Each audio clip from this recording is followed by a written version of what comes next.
వీటన్నిటికీ కూడా మనం ట్రైనింగ్ ఇస్తున్నాం. ఇవన్నీ సక్రమంగా పనిచేయాలంటే ముందు ఎండోక్రైన్ సిస్టమ్ బాగుండాలి. ఎండోక్రైన్ సిస్టమ్ బాగా ఉండాలి అని అంటే దానికి ఒకటి నిదర్శనం యోగా. ఇంకోటి ఈ మధ్యనే రీసెర్చ్లో తెలియదు ఏమిటంటే, ఇప్పుడు నేను 5th లెవెల్ చేస్తున్నాను. అంతకుముందు ఏమనేది, మన బాడీలో రెడ్ బ్లడ్ సెల్స్ ఉన్నాయి, అవి చనిపోయినా కూడా 3 నెలలకి మళ్ళీ ఆటోమేటిక్ చనిపోయి కొత్త సెల్స్ వస్తూ ఉంటాయి. White blood cells 10 to 12 days దొరుకుతాయి. కానీ బాడీలో చెడిపోవు లైఫ్ లాంగ్ ఉండే సెల్ అంటే న్యూరాన్ సెల్. ఈ న్యూరాన్ సెల్ ఒకసారి చనిపోతే అది ఇంకా రాదు, బతకదు. But recently proved Patanjali, science has to prove. కానీ ఎప్పుడో మన పతాంజలి కానివ్వండి, పరాశరుడు కానివ్వండి, సుశ్రుతుడు కానీ, బాడీ ఏమిటి, ఖగోళం ఏమిటి, ఎన్ని కనిపెట్టారు మనవాడు, వేదాలు. దీంట్లో నుంచి వచ్చేది లేదు, ఆయన కనిపెట్టాడు భూమి ఆకర్షణ శక్తి అన్నాడు. అసలు ఏ శాస్త్రాలు, ఏ టెలిస్కోపులు లేనప్పుడే గ్రహాలు ఎలా తిరుగుతున్నాయో మన వేదాల్లో, గ్రంథాల్లో ఏనాడో ఉంది. ఆ రోజు నుంచి శివుడి కాల నుంచి వచ్చిందండి యోగా. ఈ రోజు కాదు, హఠయోగా నుంచి మొదలైంది అది. ఫస్ట్ బ్రహ్మ తన మొదటి పుత్రుడైనటువంటి అధర్వునికి, అధర్వం ద్వారా అంగిరేశ్వరునికి, అంగిరేశ్వరుని ద్వారా భరద్వాజునికి, ఇలా తర్వాత లాస్ట్కి మన కశ్యప కులమైన ఇప్పుడు మన రాముడు వంశం ఏదైతుందో నుంచి కూడా మనం తీసుకున్నామని కొన్ని వేదాలు చెప్తా ఉన్నాయి. సో అలాంటి యోగాను మీరు చిన్నప్పటి నుంచి, ఇప్పుడు దీంట్లో జూనియర్స్, ఈరోజు సబ్ జూనియర్స్ ఉంది, అంటే 18 years వరకు, ఇంత చిన్న వయసు నుంచి మిమ్మల్ని ప్రోత్సహిస్తున్నటువంటి యోగాకి ప్రోత్సహిస్తుంది. కాబట్టి చిన్నప్పటి నుంచి కూడా ఫస్ట్ మనకు ఎగ్జాంపుల్ గుర్తుకొస్తుంది. ఎస్ఐగా జాయిన్ అయ్యి ఎస్పీగా అయినటువంటి నూకల, నేను ఎన్నిసార్లు వాట్సాప్ పెట్టినా చూడలేదంటే ఎక్కడ తిరుగుంటుంది సార్ అన్నాడు. ఆయన గురువునే. సో అట్టుగా ఉంది. ఇంకో విషయం తెలుసా అన్నాడు. ఏంది చెప్పు అన్నా. నేను ఇప్పుడు పెళ్లి కూడా నిశ్చయం చేశాము, భర్త కూడా సివిల్ సర్వీస్. కిషన్కి పిల్లల్ని మాత్రం నేను పిచ్చిగా చదివిస్తాను. ఆయన తెలంగాణ కొంచెం నల్గొండ, ఆయన ఇలాగే మాట్లాడతాడు. ఆయన పిచ్చిగా చదివిస్తాను కిషన్. నేను కసి తీర్చుకుంటా. దేని మీద కసి? చదువు మీద కసి తీర్చుకుంటాడంట. అంటే ఎంత నేర్పాలో నేర్పిస్తానో నిజంగా సాధించాడు ఆ మనిషి. అట్లానే మీ తల్లిదండ్రులు పిల్లల్ని ఎంకరేజ్ చేస్తూ ఉన్నప్పుడు ఎన్ని ఇబ్బందులు ఉన్నాయో తెలుసు. సరైన అకామిడేషన్ ఉండదు, అన్నీ కూడా తట్టుకుంటూ వాళ్ళని తల్లిదండ్రులేమో కని మీ చేతులు పెట్టేశారు, మీరేమో వాళ్ళని ముందుకు తీసుకెళ్తూ ఎన్నో కాంపిటీషన్స్కి తీసుకెళ్తున్నారు. కాబట్టి మీ అందరికీ కూడా హృదయపూర్వక అభినందనలు. ఇక్కడ దాకా తీసుకొచ్చారు, వాళ్ళని ఇంకెక్కడెక్కడికో తీసుకెళ్తారు. ఇంకోటి ఏంటి అదృష్టం అంటే, ఇప్పుడు మనకి వెల్నెస్ సెంటర్స్ అని ఆయుష్ ద్వారా ఫస్ట్ లెవెల్ వాళ్ళకు కూడా కొన్ని జాబ్స్ వచ్చే ఇది ఉంది దాంట్లో. సో అంటే ఇప్పుడు ఏంటి, చదువుతో పాటు డిసిప్లిన్ వస్తుంది యోగా వల్ల, ఆరోగ్యం బాగుపడుతుంది. రేపు ముందు టాప్ ప్రయారిటీ కింద ఇప్పుడు ప్రతి మండల లెవెల్లో కూడా అంటున్నారు వెల్నెస్ సెంటర్స్. వాటికి కూడా పిల్లలకు తొందరగా జాబ్లు వస్తాయి. ముఖ్యంగా నేర్పిస్తున్న మీ అందరికీ కూడా జాబ్స్ వస్తాయి. ఈ అసిస్టెంట్ యోగా లెవెల్ హరిద్వార్ నుంచి వచ్చింది, కండక్ట్ చేయండి, వాళ్ళని తొందరగా level 3 చేపిద్దాం. దానికి నేను కూడా వాళ్ళకి క్లాసెస్కి వెళ్ళాను. మొన్న రంజిత్ బాగా ముందుండి నడిపించాడు. సో టాప్ బెస్ట్ అనమాట. నిజామాబాద్ జిల్లా 52 మంది మొన్న అసిస్టెంట్ యోగా టీచర్స్కి ట్రైనింగ్ చేశారు. మన జిల్లాలో అంటే రామరెడ్డి అన్న కోపం రావచ్చే, మాది కూడా ఎక్కువ. ఎంత మీది చెప్పు? మాది 52. సరే, నాకు తెలిసిన నాటికి 52 మాది. తర్వాత ఇప్పుడు నెక్స్ట్ level 3 కూడా మన దగ్గర జరగబోతుంది. అది కాకుండా ఈసారి కూడా దీన్ని కంటిన్యూ చేస్తారు. నిజామాబాద్ పేరు మళ్ళీ చాలా మంది ఇన్స్ట్రక్టర్ ఉన్నారు. ఎందుకు మన రామరెడ్డి అన్నాడు, అన్న మీ నిజామాబాద్లో చాలా మంది ఉన్నారే, యోగా ఇన్స్ట్రక్టర్స్ కావాలంటే చాలా మంది నేను తయారు చేసుకోవాలి అని ఇప్పుడు level 3 కూడా స్టార్ట్ చేశారు. అక్కడ మన దగ్గర కూడా level 3 స్టార్ట్ కాబోతుంది.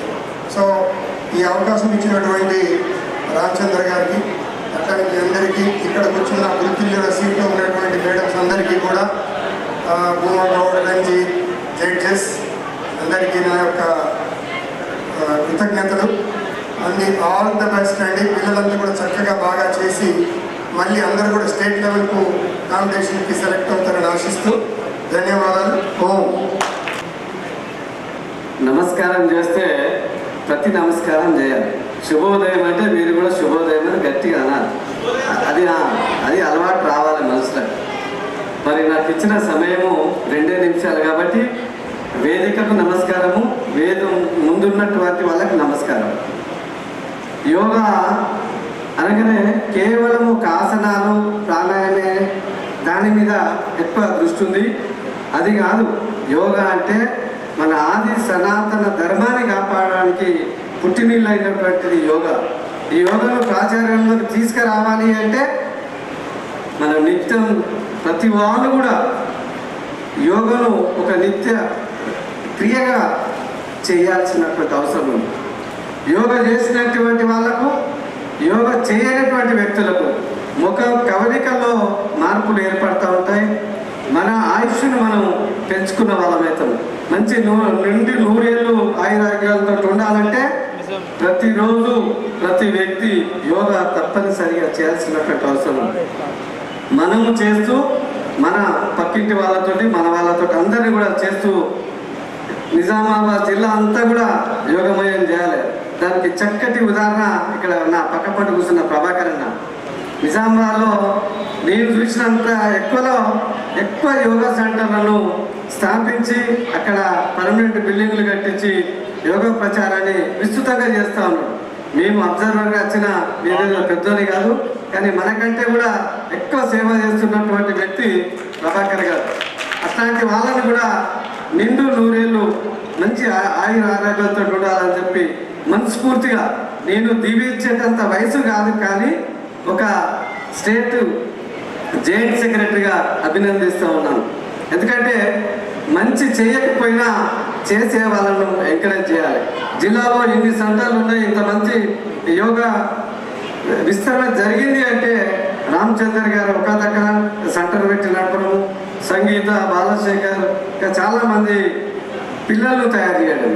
దాంతోపాటు పిల్లల కంటే ఎక్కువ కూడా పెద్ద మనుషుల మీద ఫోకస్ చేసి యోగా సెంటర్లు పర్మనెంట్ బిల్డింగ్ తోటి నిజామాబాద్ జిల్లాలో అత్యధిక సెంటర్లు ఉన్నాయంటే అది ప్రభాకర్ గారు పుణ్యం అని చెప్పినటువంటి కిషన్ గారు కూడా ఉన్నారు. చాలా ఇంటలెక్చువల్ మంచి, అంటే మంచి నాలెడ్జ్ సంపాదించుకున్నాడు. చేసేది వృత్తి పోలీసు వృత్తి అయినా మన యోగాలో కూడా మనకంటే ఉన్నత స్థాయిలో ఉన్నటువంటి వ్యక్తి. అలాంటి వాళ్ళను బయటకు వదిలేయాలి. జబర్దస్తిగా మన సంస్థలో చేర్చుకొని అలా సేవలను సమాజానికి ఉపయోగపడేటట్టుగా చేసుకోవాల్సిన అవసరం మనకుంది. అయినా కాదు, ఆయన చెప్పినా చెప్పకపోయినా పెన్షన్ వస్తుంది, ఆయన బతుకుతాడు. కానీ ఆయన సేవలు యోగకు విస్తరించుకున్నట్టయితే మన పిల్లలకు కూడా ఎంతో కొంత మెసేజ్ని ఇచ్చిన వాళ్ళైతే. మనకు తెలియకపోతే తెలిసిన వాళ్ళతో చెప్పించుకొని మన పిల్లలకు జ్ఞానాన్ని ఇవ్వాలి. మనం మొన్ననే 15 ఆగస్టు జరుపుకున్నాం. అందరూ కూడా భారత్ మాతాకి జై అని అన్నారు. తర్వాత అసలు స్వాతంత్రం ఎందుకు వచ్చింది, దేశాన్ని ఎవరు రక్షిస్తూ ఉన్నారు, అంటే దేశ రక్షణ అంటే ఒక పోలీసు వాయుసేనేనా, మనకేం బాధ్యత లేదా అని ఆలోచన చేయాలి. మన వాళ్ళు కొందరు ఈ మధ్యలో నిజంగా కూడా చెప్పాలంటే కూడా చాలా చదువు ఒకటి ఉద్యోగం ఒకటి మీదనే కాన్సన్ట్రేషన్. అది తప్పుడు విధానము. సంస్కారం ఉండాలి. వెనకటో మాట అన్నారు, అరే చదువు సంధ్య లేదురా అని కన్నా. సంధ్య అంటే సంస్కారం. ఈ సంస్కారం ఉన్నోళ్ళు ఏదైనా చేయగలుగుతారు. యోగా ఒక మెడల్ రాగానే మనం గొప్పలం కాదు, దాంతోపాటు సంస్కారం కూడా నేర్పాలి. మన వాళ్ళు ఈ యోగ విద్యతోటి, అంటే మన అతి పురాతనమైనటువంటి విద్య ఈరోజు అన్ని రోగాలకు అతి ఆధునికమైనటువంటి విద్య యోగా. ఈ యోగాను మనమందరం కూడా అభిలషిస్తూ ఈ యోగా ప్రచారాన్ని చేస్తున్నందుకు మనస్ఫూర్తిగా మీ అందరినీ అభినందిస్తూ ఉన్నాను. జై నమస్తే.